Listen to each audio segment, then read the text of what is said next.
He was called crazy for adopting a poor girl off the street, but a year later, the whole world knew her name.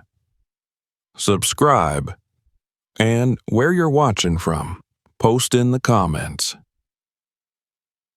The mansion on the edge of Montecito stood silent, wrapped in ivy and stillness.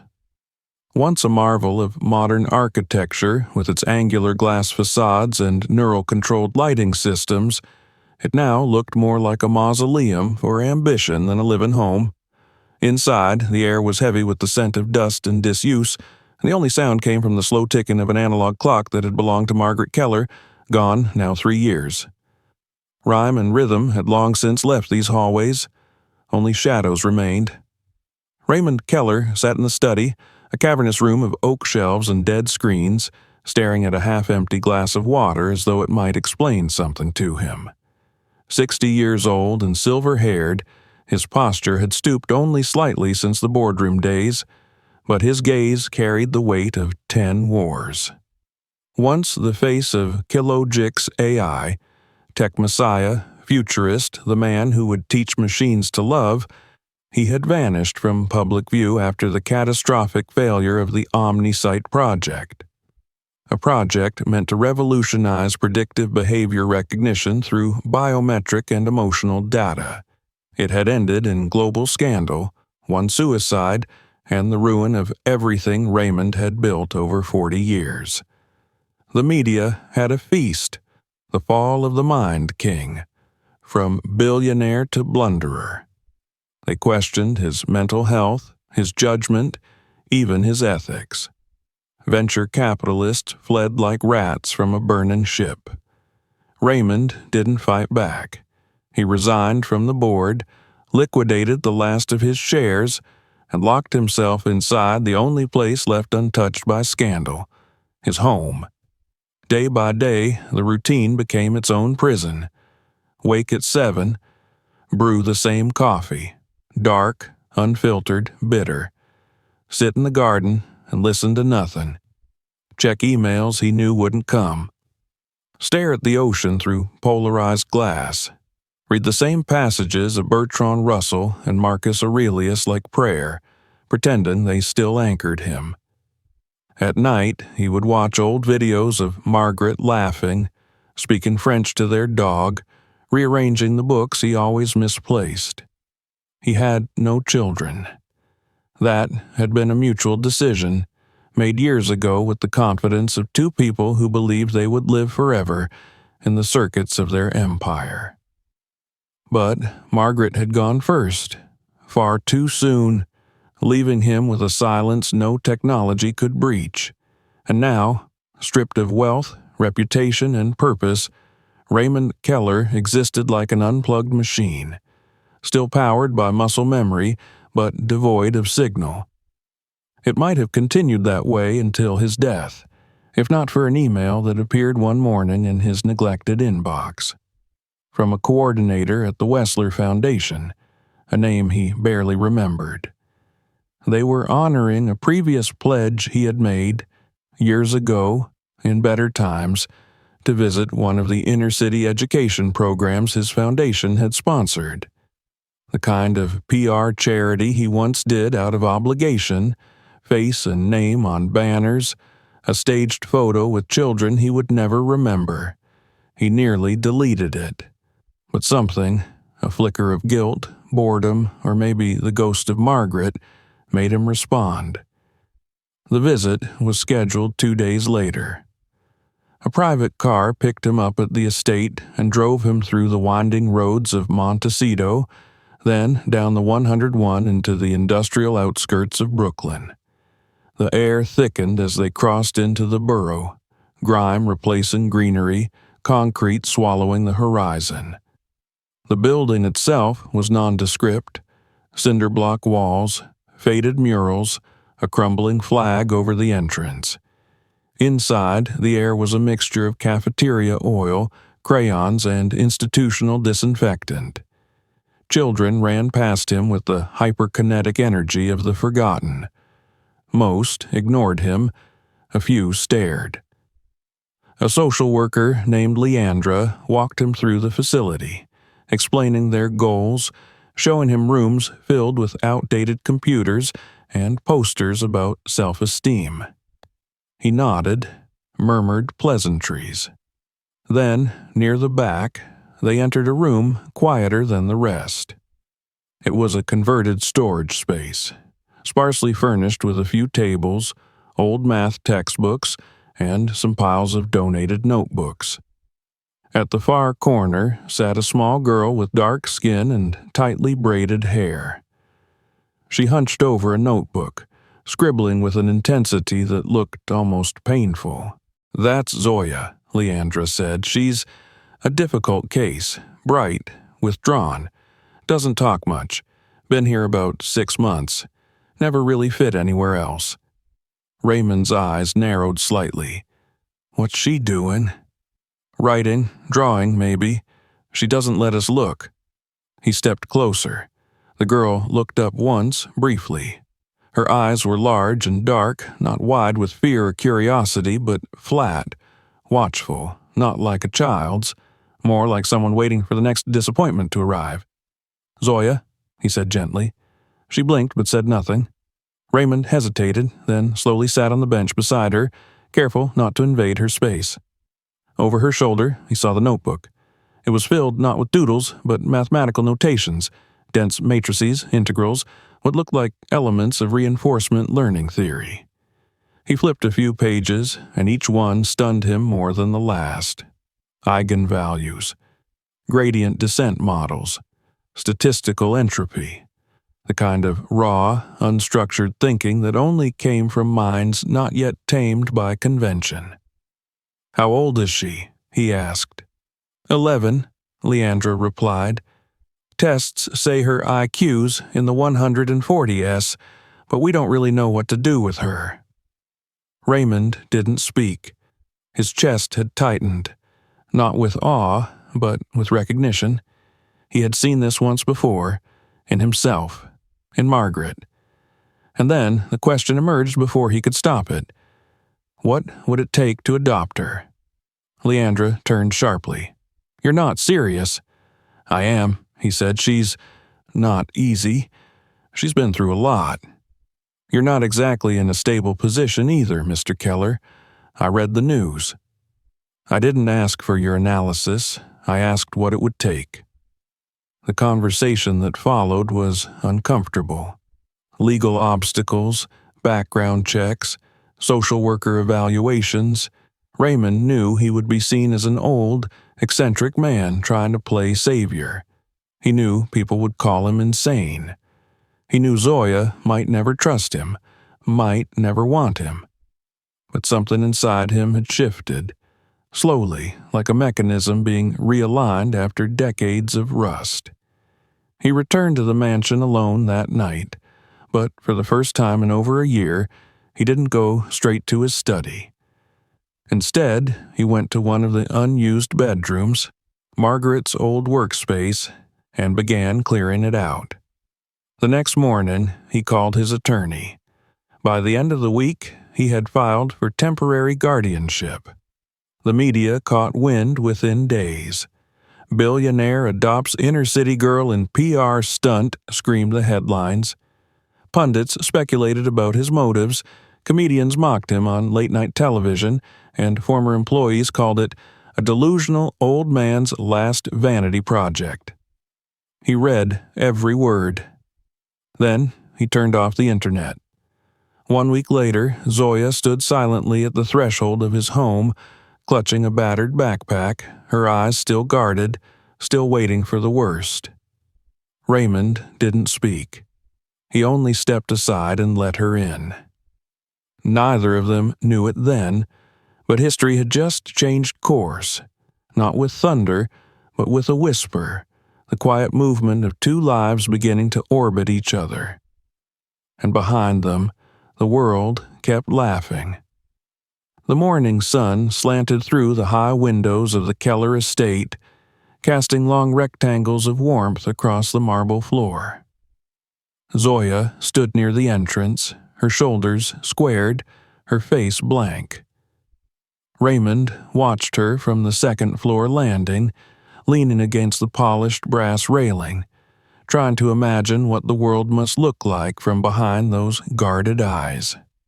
She didn't ask for a tour. She didn't run to explore the maze of hallways or the garden or the antique library his late wife had once curated with love. Instead, she followed the housekeeper silently to the guest room prepared for her, dropped her backpack by the edge of the bed, and closed the door. Raymond didn't press. Children needed time, especially children like her. The media circus began within 48 hours of her arrival. Photos taken by a long-lens camera, Zoya, walking beside Raymond into the house, were splashed across gossip sites and business columns alike. Headlines ranged from bemused to outright hostile. Tech titan loses his mind. Raymond Keller adopts mystery girl. Billionaire's last gamble. Is this a child or a project? Mad genius or meltdown? Social media lit up with sarcasm and thinly veiled racism. People dissected Zoya's skin color, her presumed background, her clothing, her silence. They called it performative charity. They accused Raymond of manufacturing a redemption arc. Modern-day Pygmalion, one article jeered, only this time the statue fights back. Raymond read every piece. He printed them, stacked them in a manila folder, and placed it in a drawer in his study. Not out of masochism, but out of discipline. He had learned long ago, never ignore what the world says about you. Study it, then decide what matters. He didn't speak to Zoya about the headlines. She hadn't mentioned them, hadn't seemed to care.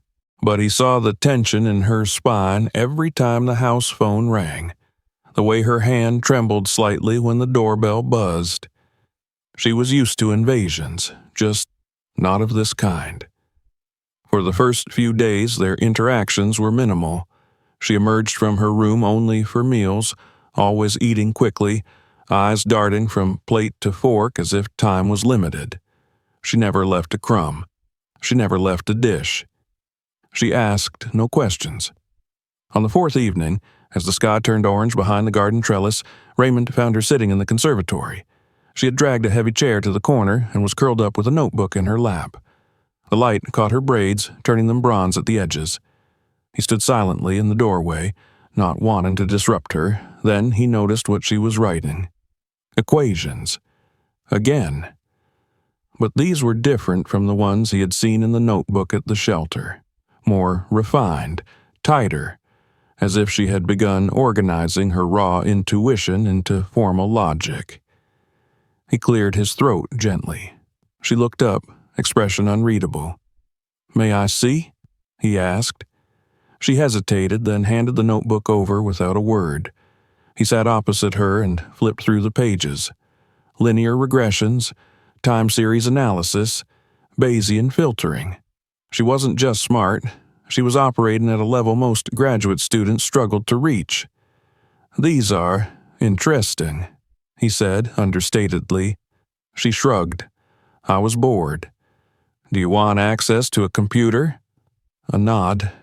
That night, he had an old server rig brought up from the basement, one of the last machines from his personal R&D lab, built with privacy and speed in mind.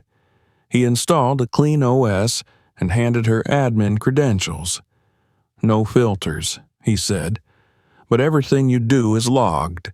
Not because I don't trust you, but because I want you to remember this is real. It's your machine. Your work matters now." She said nothing, but he saw the slightest tightening at the corners of her mouth, a near smile. Almost. The days began to shift. Zoya settled into a rhythm. She would wake early, long before the staff, and bury herself in the study. She watched programming lectures, read white papers, and dissected open-source code repositories with the ferocity of someone starving for knowledge. She hardly spoke to anyone, but her presence filled the house like static electricity. quiet, constant, charged. Raymond kept his distance at first. He didn't want to push, but one evening he found her debugging a line of code that had stumped even him. She was muttering to herself, chewing on the back of a pen. He sat beside her, said nothing. 10 minutes passed. Then she looked up and said, matter-of-factly, "The loop condition's too broad. You're feeding it infinite nulls." He blinked. She was right. He hadn't even noticed. "You should write a paper," he said. "I don't want anyone to know it's me," she replied. Outside the estate, the world kept buzzing. A former board member from Kellogix gave a snide interview, implying Raymond was spiraling into a late-life delusion. One of his ex-partners publicly questioned his mental stability. Stock bloggers speculated that he had lost his fortune and was clinging to a child for relevance. Even some of his old allies sent messages of concern, cloaked in politeness but barbed with judgment. Raymond didn't respond to any of it. What would be the point? But one morning, Zoya came to breakfast with a printout in her hand. It was an op-ed written by a tech columnist titled "When Billionaires Playhouse." She laid it on the table. "Is it true?" He looked at her. "That you're crazy?" He folded the paper slowly. "Depends who you ask." "Why did you pick me?" He didn't have a polished answer. He could have talked about recognizing her talent, about his admiration for her mind. But instead, he said, "Because I saw you. And I don't think anyone else did." She didn't reply, but she sat a little straighter. Raymond decided to enroll her in one of the top private academies in the state. He pulled favors, leaned on old allies, paid a generous endowment.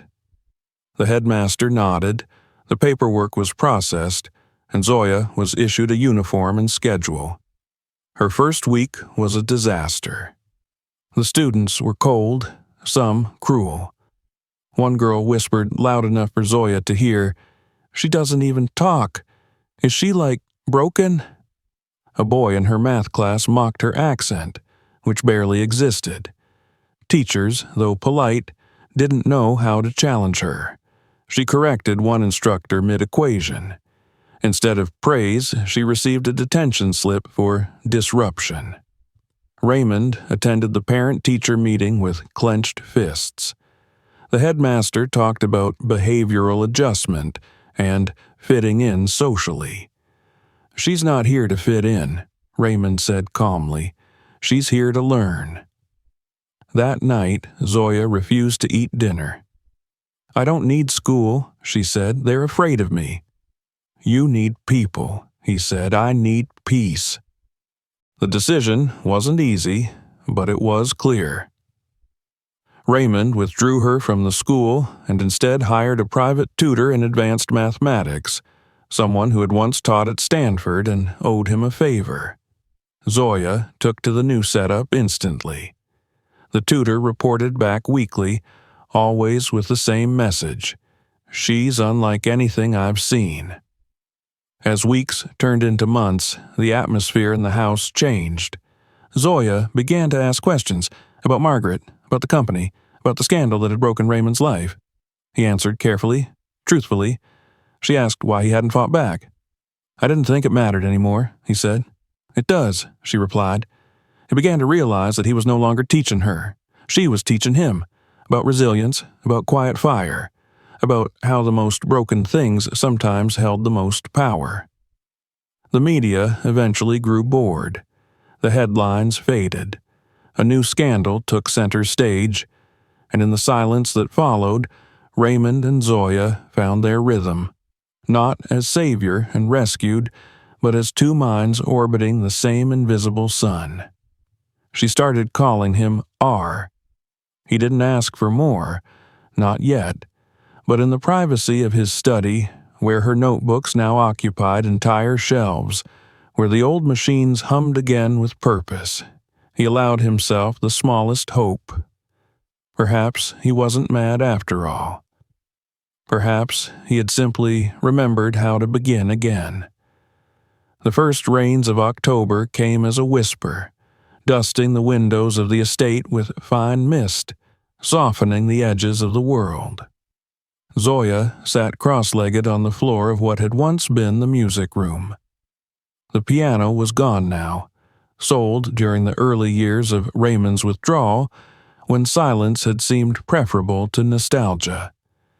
In its place stood rows of whiteboards, thick with equations and half-formed models, and a clutter of devices, laptops, tablets, a soldering station, and several stacks of academic journals.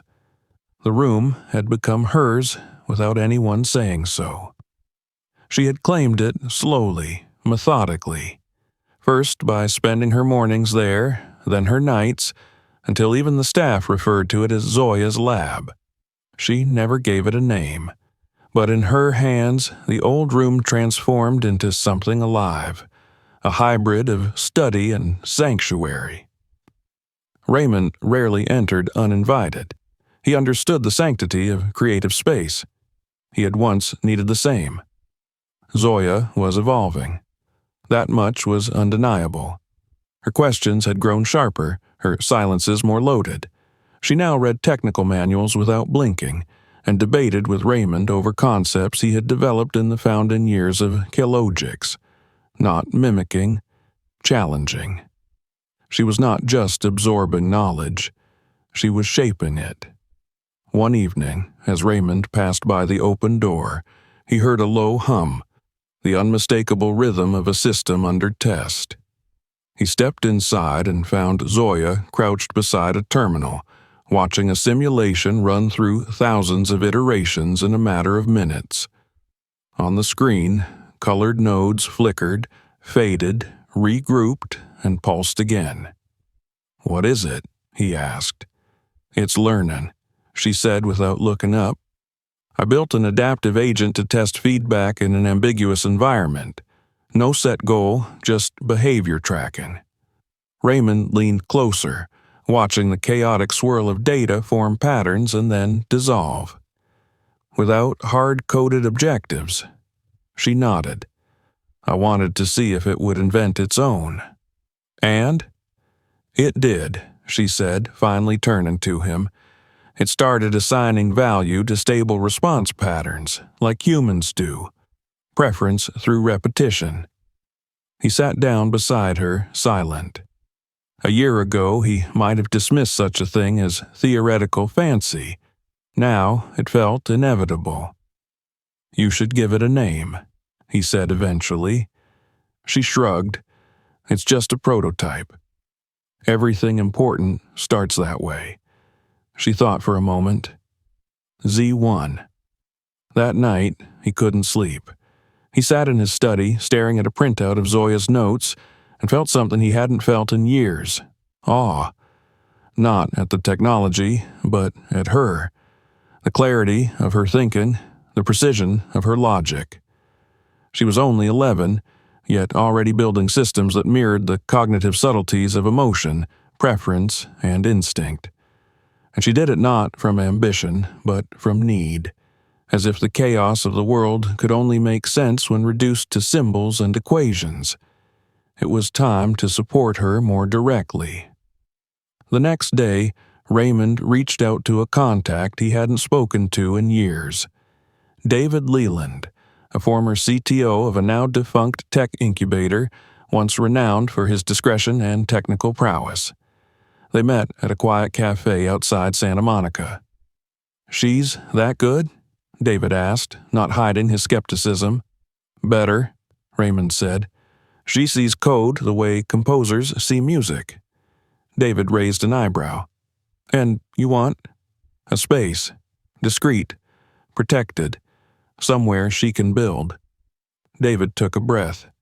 "You're serious." "I've never been more serious." Within a week, they had leased a nondescript facility in an industrial park an hour outside the city.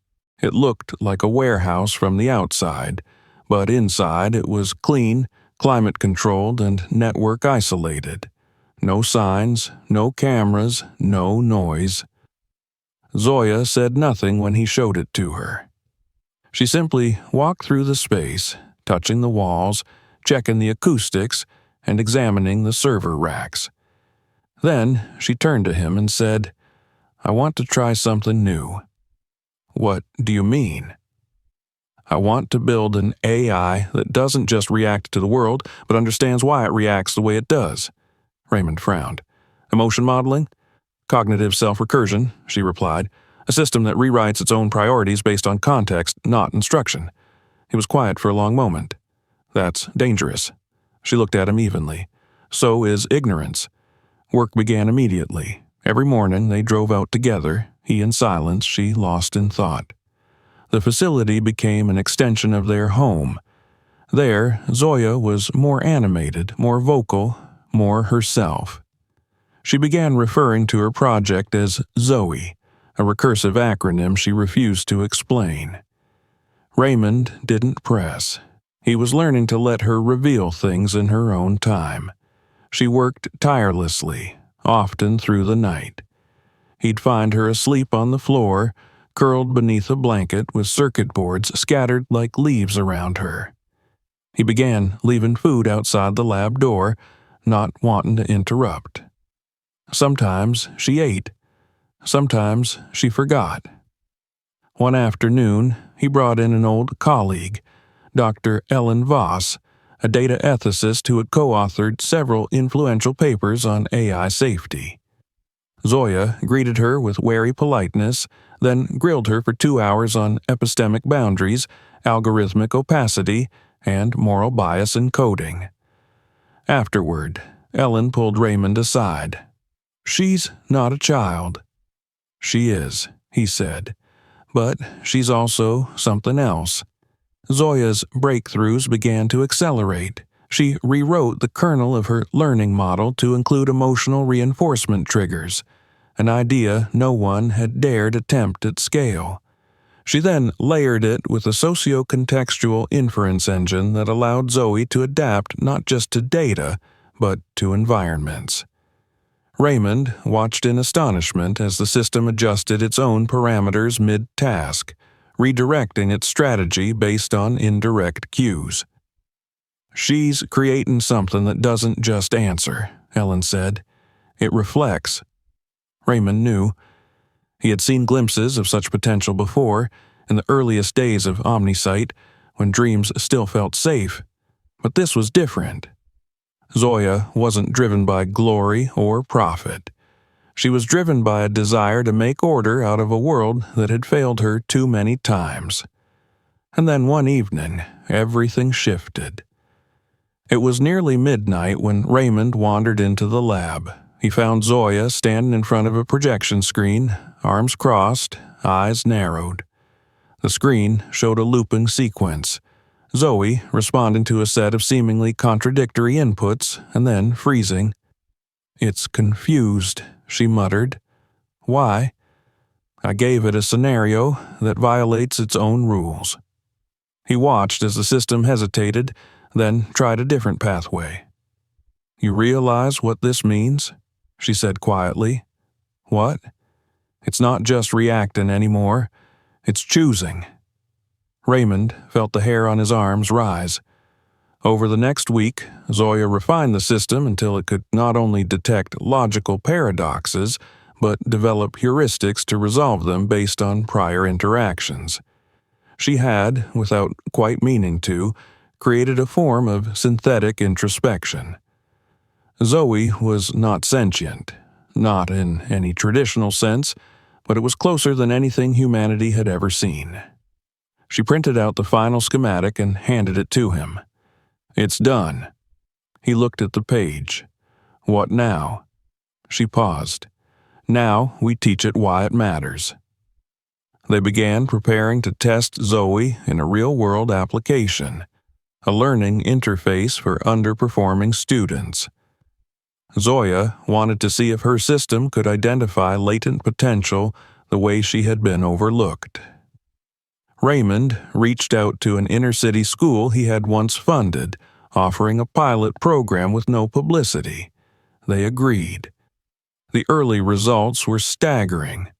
Students who had been labeled incapable suddenly showed progress, not just academic but emotional. The system adapted to them, encouraged them, and rewarded their efforts not with points, but with acknowledgement. A message, a soft tone, a moment of recognition. Zoya watched the footage obsessively. "This is what I needed," she whispered once. "Back then." Raymond placed a hand on her shoulder. "You're giving it to others now." She didn't smile, but she didn't look away. That night, as they drove back through the darkened highway, Raymond glanced at her. Her face was lit by the screen of her tablet, eyes focused, calculating. "You've built something extraordinary," he said. She nodded. "Now we see if the world is ready." He didn't know whether it was, but he knew Zoya was. Winter came slowly to California, dressing the air in a thin, dry coolness that offered no snow but whispered change in every breeze. At the estate, everything appeared calm on the surface. The garden's late roses still bloomed, the lights still glowed warmly behind curtains in the early dusk, and the morning routines continued as if nothing in the world had altered. But inside the walls, especially within the clean, humming space of the warehouse-turned-lab, there was tension, low and constant, like a wire stretched just past its comfort. Zoya had become more withdrawn, though not in the way of sulking or fatigue. Her attention had deepened. She no longer worked for the sake of exploration. She worked like someone racing against time, like something had begun ticking in the background, and only she could hear it. Raymond noticed it in the way she paused mid-sentence as if remembering something she hadn't said, or the way she reviewed system logs with an urgency he couldn't attribute to mere curiosity. She never explained. But the shift was undeniable. They had completed Phase 1 of the educational pilot. Zoe, in its early prototype form, had already shown results that no commercial adaptive learning system had ever managed. It didn't just teach, it reached. It found the threads buried under failure, under poverty, under systems designed to forget certain types of minds, and gently pulled them forward. Raymond had begun quietly expanding the infrastructure around the project, bringing on a small team of trusted developers under pseudonyms, insulating the code from exposure, encrypting backups and redundancies across multiple off-site servers. Zoya had designed the security protocols herself. She didn't trust anyone else, not with this.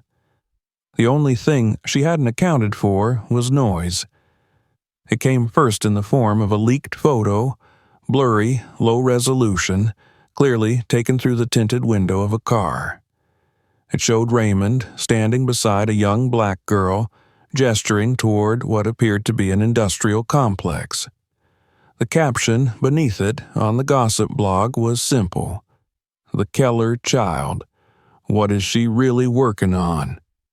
Raymond read it in the quiet of his study, the screen's glow pale against the darkened walls. He didn't call Zoya. He didn't want to startle her. But the moment he entered the lab the next morning, she was already sitting at the terminal, scanning digital trails. "They got too close," she said before he could speak. "Do you know who?" "It's a botched op. Someone amateur. Probably sold the photo without knowing what it meant." "And what if someone figures it out?" "They will," she said simply. "Eventually." Raymond looked at her. She wasn't afraid. She was preparing. The second wave came harder. An anonymous tip, delivered to several outlets at once, alleged that Raymond was exploiting a minor for technological gain, using her for research she was too young to consent to. A journalist from a major investigative program contacted Raymond's office, requesting comment before this story moves forward. Someone had been feeding them half-truths laced with malice. A former Kellogix board member was quoted off record, "He was always a bit unstable. She's a project to him, not a person." Raymond went white when he read it. He knew that voice, knew the cadence. Evan Thorne. It was only a matter of time before Evan appeared again. He had laid low after the Omnisite scandal, repositioned himself under a new company, Vedanta Analytics, and managed to attract venture capital by presenting himself as the reasonable one, the practical mind who had been overruled by idealism. He had never publicly attacked Raymond before, but now it was clear he had caught the scent of Zoey. Raymond knew Evan well. He wasn't interested in proving his superiority. He was interested in owning what he couldn't build. Zoya's system, if deployed globally, would not only overshadow his work, it would expose it. The code she had developed unraveled the very techniques Evan had once patented: predictive behavior tracking, emotion-based marketing algorithms, strategic data interference to control public response. She hadn't meant to attack him. She had simply written better truth. But Evan, Raymond knew, wouldn't care about the distinction. The attack shifted from whispers to institutions. One afternoon, an unannounced visit from a representative of Child Protective Services arrived at the estate. The woman, crisp in a navy blue blazer, introduced herself as Marcy Whitaker and produced a warrant for a wellness evaluation. Zoya was in the lab. Raymond tried to stall. He offered coffee, documentation, transcripts, educational reports, but Marcy insisted. She needed to see the girl. "I just want to ensure she's safe," she said. "There have been concerns." Raymond clenched his jaw but called Zoya in. She entered with her usual composure, eyes steady, chin raised just enough to communicate that she knew exactly what this was. Marcy began asking questions, at first gently, then with the suggestive undertone of someone fishing for dysfunction. "Do you feel comfortable here?" "Yes." "Do you ever feel pressured to work on things you don't understand?" "No." "Do you miss being around other children?" Zoya paused. "Children didn't want me. He did." Raymond watched, heart pounding, but Marcy only nodded, writing something down. The interview ended with handshakes and polite phrases, but as soon as the door closed behind her, Zoya turned to Raymond. "She wasn't alone," she said. "She had a recorder in her bag." He didn't ask how she knew. He had stopped questioning the sources of her intuition. The next week brought more visits. One from an education oversight body, another from a medical examiner demanding proof of physical and mental well-being. Someone was orchestrating a campaign, slowly tightening the rope. It wasn't about removing Zoya. It was about isolating her, discrediting the guardian, destabilizing the structure, pushing her into a foster system that would neutralize her brilliance. Raymond knew the game. They needed to disappear. Late one night, he entered the lab. Zoya was sitting on the floor, surrounded by wires and flash drives. Her eyes were bloodshot, her fingers stained with ink and graphite. "We have to move the project," he said. "I already did," she replied. He blinked. "What?" "I anticipated the breach. The core files are encrypted, fragmented, and seeded into multiple academic networks under false credentials. I also uploaded a dead man switch. If someone accesses them without the correct phrase, they wipe themselves." Raymond stared at her. "You built all that without telling me?" She looked up. "I trust you, but I don't trust the world." He didn't argue. He couldn't. They initiated the evacuation protocol the next morning. Zoya and her system would go to a secure location, an off-grid farmhouse once owned by one of Raymond's cousins. There, she would be unreachable, and the data would remain safe. Raymond would stay behind, maintain appearances, and deflect suspicion. The goodbye was brief. She hugged him with the sudden intensity of someone twice her age and whispered, "Keep them looking at your hands while I work behind their back." He almost cried, but he didn't. The day she left, he returned to the empty lab. The screens were off, the hum was gone. For the first time in months, the air felt still. He sat alone and waited. The next morning, he received a plain envelope with no return address. Inside was a flash drive and a note. "We're still building. Stay loud. Keep them blind." The threat had returned, but so had the resistance. Raymond Keller sat in the dim quiet of his study, the envelope open before him, the flash drive inserted into a small, offline laptop, shielded from network detection. The room, once brimming with quiet hums and the familiar rhythm of analysis, now felt hollow without the presence of Zoya. Her absence had lengthened the nights. The silence was not peaceful. It was alert, poised, bristling with invisible weight. On the screen, lines of code scrolled slowly. The message from Zoya wasn't just reassurance.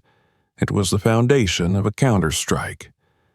She had written a full report, meticulously annotated, time-stamped, and secured with authentication only he could access.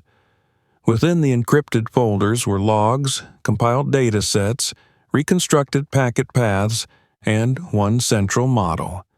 A simulation that traced how Evan Thorne had not only infiltrated the OmniSite project years ago, but had executed a silent sabotage that led to its collapse.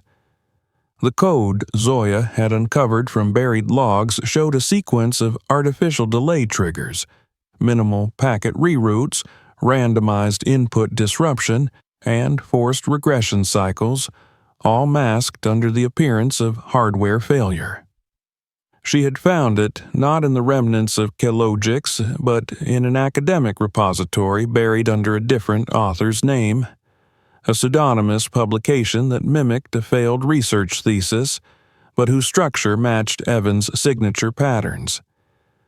Zoya had unmasked it not by recognition but by behavior, algorithmic fingerprinting through a new method she had built. She called it reflex mapping. Raymond read through her annotations with growing disbelief. Each line was a revelation. She had modeled not just the data trail, but the motivation, how Thorne's shell corporations had benefited from the collapse, how a chain of redirected investments had fed quietly into Vedanta Analytics, and how the current pressure on Zoe wasn't merely competitive, but retaliatory. Evan hadn't just come for Raymond. He had come for the system that dared to restore what he'd destroyed. By the time Raymond reached the end of the report, dawn was creeping over the Santa Ynez Hills. He hadn't moved in hours. He rose slowly and poured himself coffee with unsteady hands. This was no longer about legacy or guilt or recovery. It was a war, and Zoya had already begun fighting it. The first thing he did was reach out to someone he hadn't spoken to in over a decade.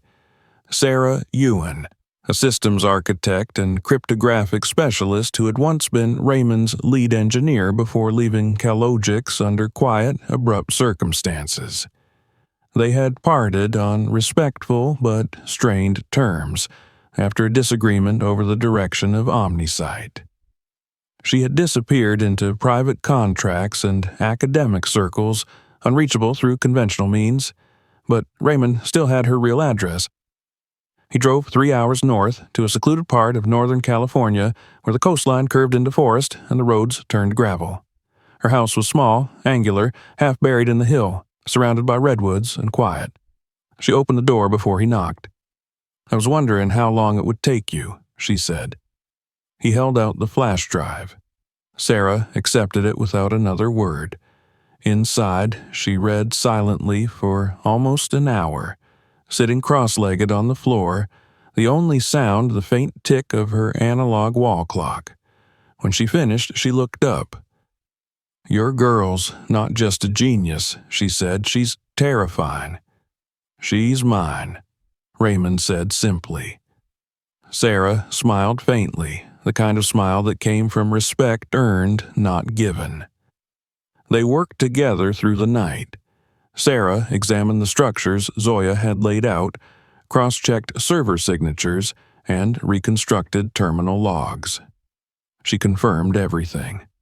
Then she added more: older files, access records from her final month at Kelogix, showing that even back then, someone had been tunneling into their development network through administrative back doors Sarah hadn't authorized.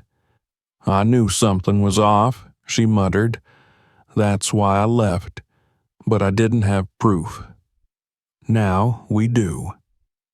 They created 3 copies of the full archive, one for Sarah's secure repository, one encrypted in cold storage, and one physical, on a drive locked with biometric access.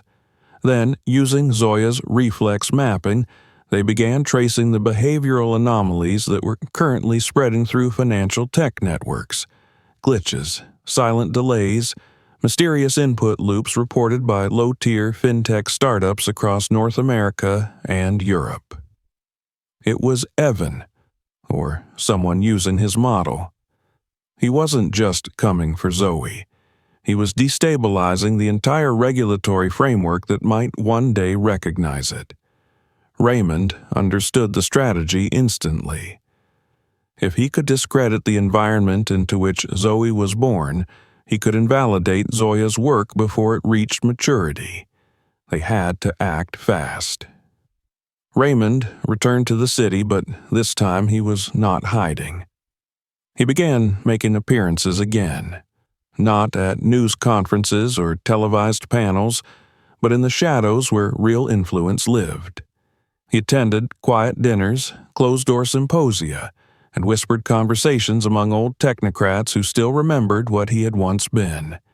He spoke little, but what he did say mattered. We all know Omnisite didn't fail on its own. Eyes flicked across tables.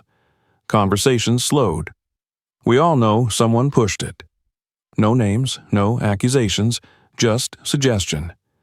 But it was enough. In parallel, Sarah and Zoya, now in a constant encrypted communication, built a trap. Zoya, working from the rural safe house, began constructing a simulation, one that mirrored Evan's sabotage, line for line, but injected new signatures. The goal wasn't to expose him directly. It was to bait him into reacting, into trying to discredit or contain what looked like a digital twin of his own tactic. The simulation was deployed through a dummy platform, a shell company pretending to offer a new risk assessment tool for emerging markets. Within 24 hours of its quiet release, it was flagged, reported, and traced directly to an internal team within Vedanta Analytics. They had him. Raymond and Sarah now began compiling a full legal dossier, over 300 pages. Included were copies of Zoya's discoveries, Sarah's logs, financial statements showing money laundering routes through shell companies in the Caymans, and false credentialing in academic publications. It was airtight, but the timing had to be perfect. While the legal team prepared a targeted delivery to regulatory bodies, Raymond decided they needed one final piece: public anchoring. Something undeniable. Something that would ensure the world couldn't look away even if it wanted to. That's when Zoya sent him the final prototype. It was not just a paper or a code library. It was a live AI engine, a model so refined it could demonstrate real-time algorithmic manipulation across multiple financial networks simultaneously, identify it, isolate it, and model the original intent. It didn't accuse, it revealed. Raymond stared at the interface. It was beautiful, elegant, devastating. They called it Zoe V3. He took a breath. It's time. They split the release into 3 stages. The first was a soft leak to academic circles under the guise of open-source research. The second, a series of anonymous reports submitted to national regulatory commissions. And the third, a direct file transfer to 3 trusted investigative journalists in New York, London, and Berlin. Then they waited. It took 2 days.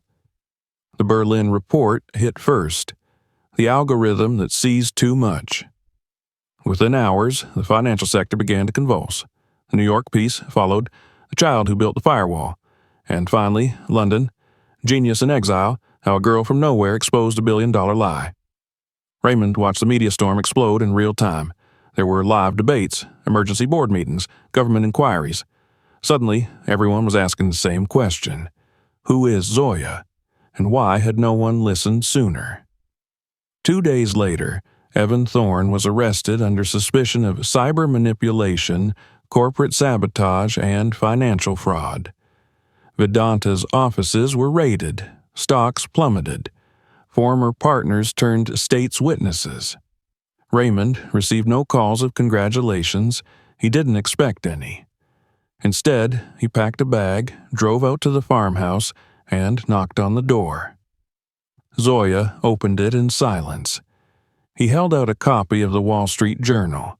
Her face was on the cover. She stared at it for a long time. Then she said, "Good." Raymond nodded.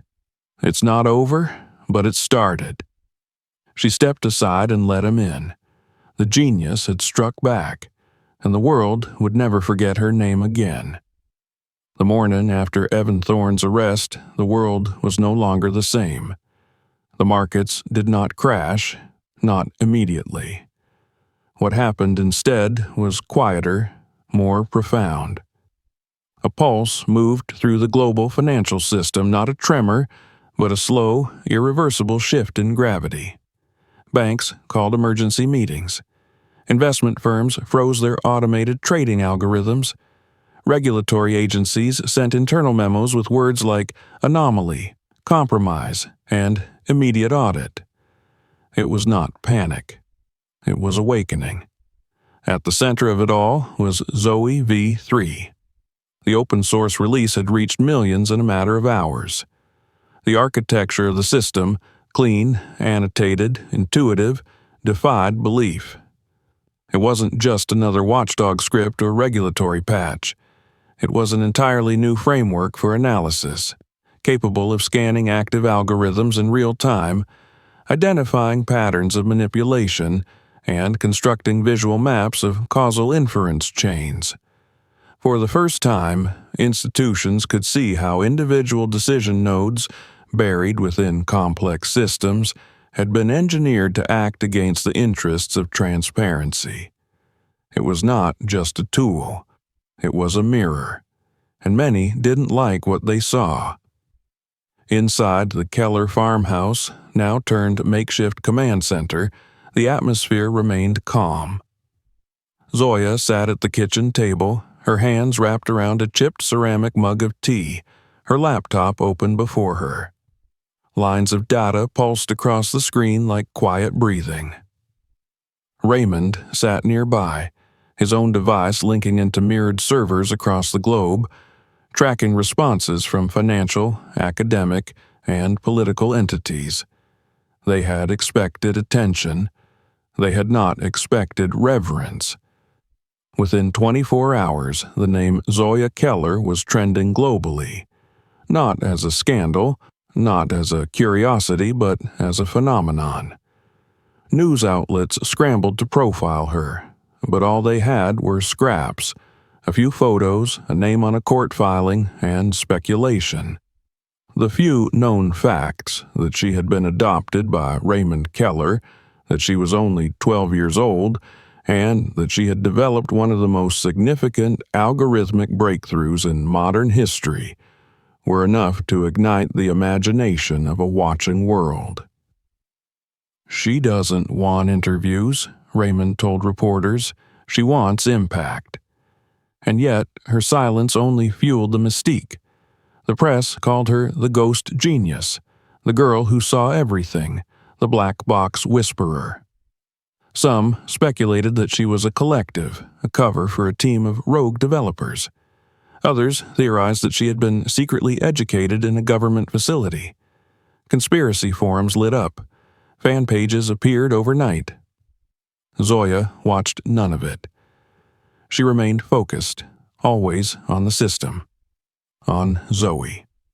On refining its interface, hardening its resistance to corruption, and ensuring that it could not be sold, bought, or controlled.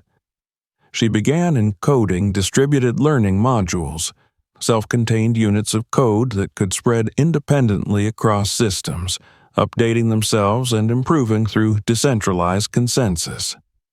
"This isn't just protection," she told Raymond one night. "It's inoculation.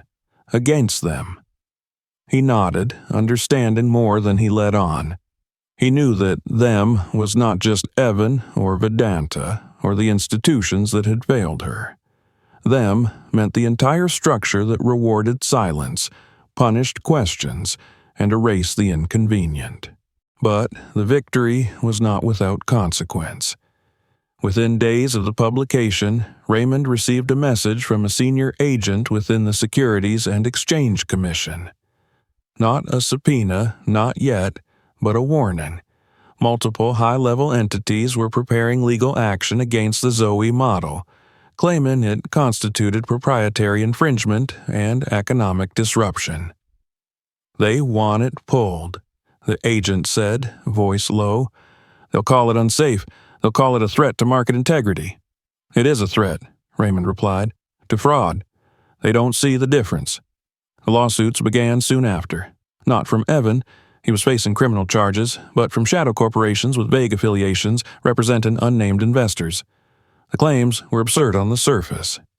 Theft of intellectual property, unlawful deployment of unlicensed surveillance software, and endangerment of critical economic infrastructure. Raymond met with Sarah, who had returned to help defend the system. Together, they built a legal firewall. Every line of code in Zoey had been written from scratch. Every idea had citations, precedents, and clear authorship. But the lawsuits weren't meant to win. They were meant to stall, to slow Zoey's spread, to delegitimize Zoya. Raymond made the call. It was time to step into the light. He arranged for a single public appearance, not on television, not at a press conference, but at a private event hosted by the National Science and Ethics Consortium, a gathering of researchers, students, and policymakers known for its sober tone and refusal to engage in spectacle. Zoya would give a talk. The announcement alone triggered headlines. When she stepped onto the stage, a slight figure in a plain navy dress, her braids pulled back, eyes steady, the room fell into total silence. She stood behind the podium for a moment, just breathing. Then she said, simply, "I am not a story." There was a pause, a rustle. Then she continued, "I didn't ask to be known. I didn't build Zoey to be admired.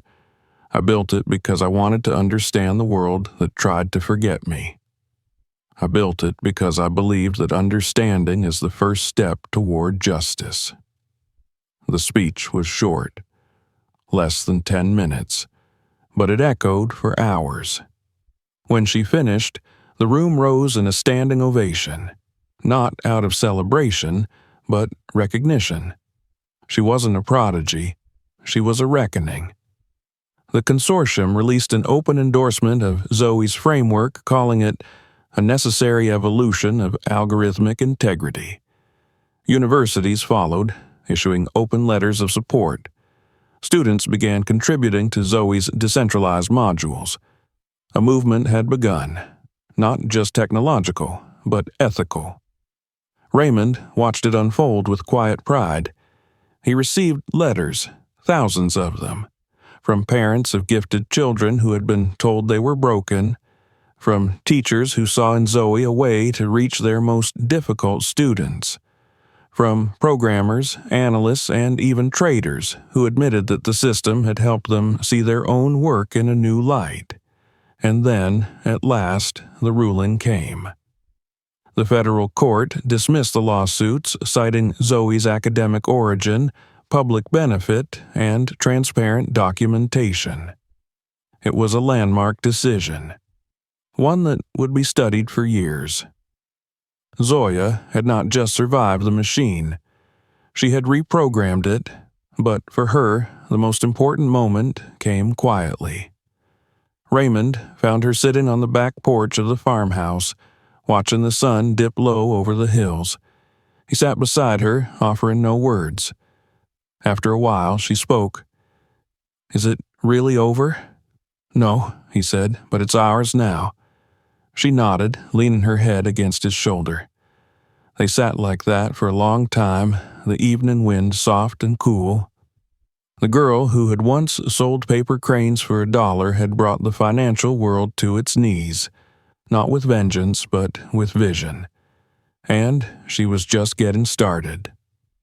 The final snow of winter melted slowly in the hills above Santa Ynez, leaving behind a landscape damp with potential.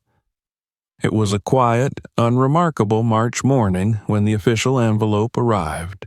Raymond found it on the porch, tucked under a folded newspaper, marked with the seal of the California Superior Court. He carried it inside without ceremony, though his heart beat faster with each step toward the kitchen. Zoya sat at the table with a bowl of oatmeal in front of her, half-eaten, her attention fixed on the screen of her tablet. The numbers dancing across it looked like stock trends but weren't.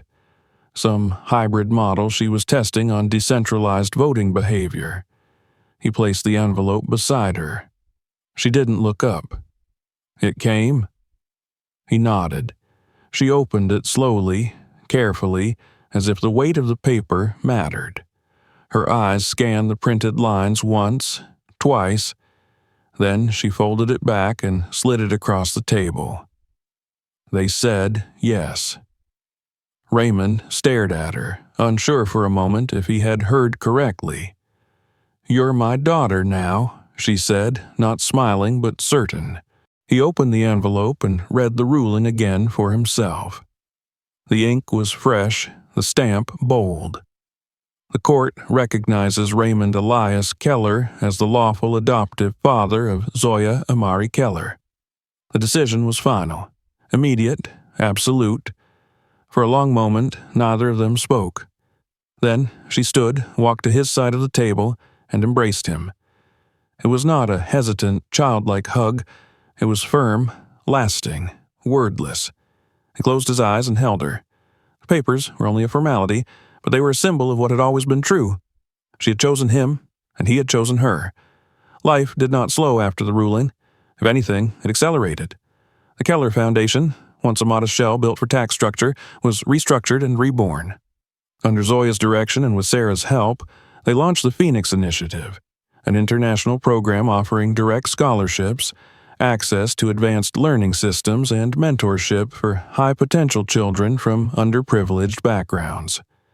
The goal was simple: find those whom the system missed and give them tools to change it.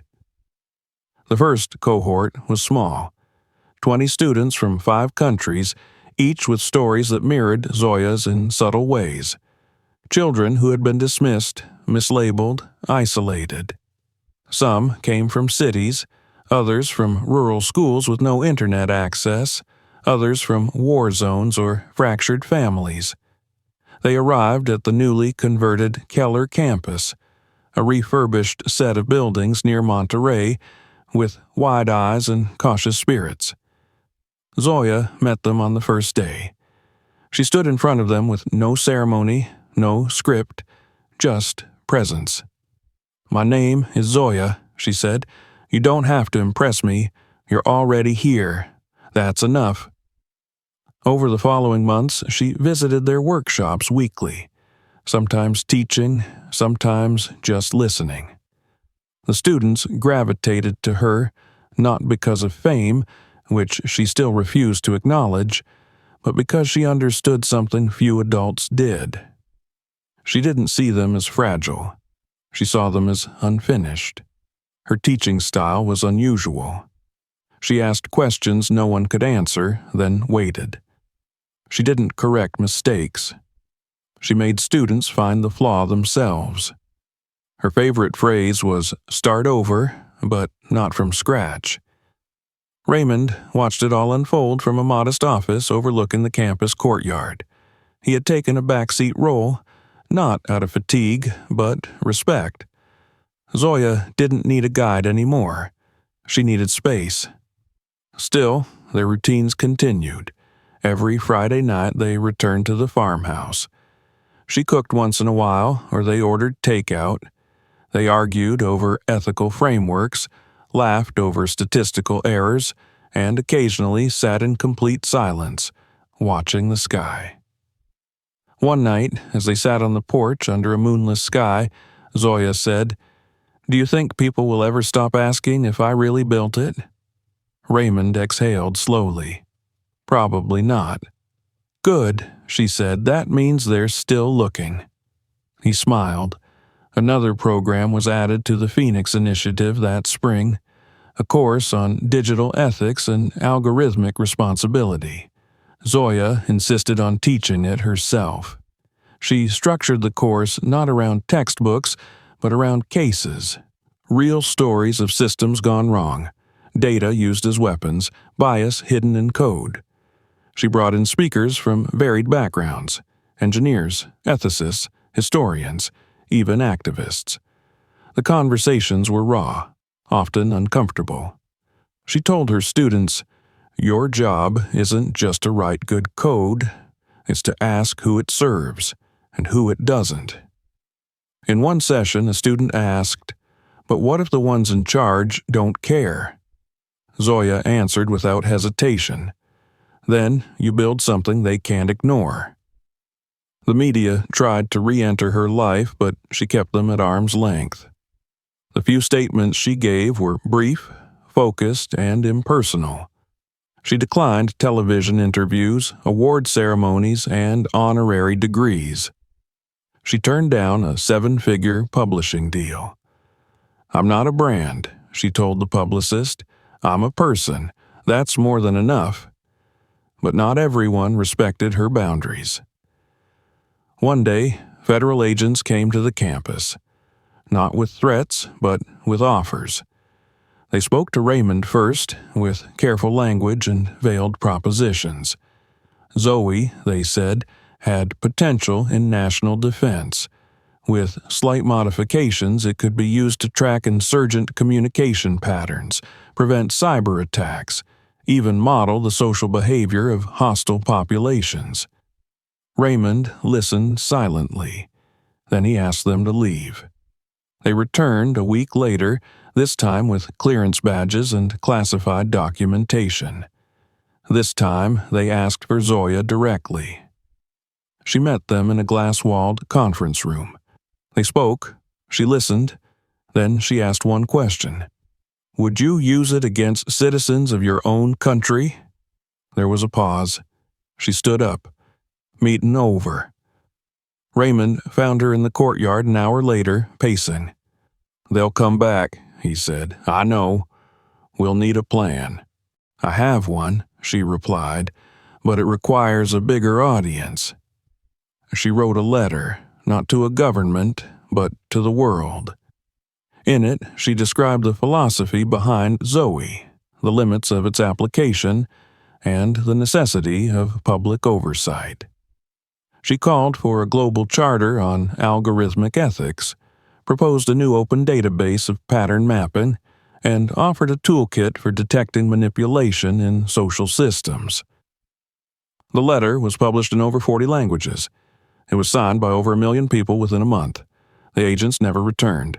Sarah eventually moved to Sweden, accepting a post as a UN advisor on algorithmic transparency.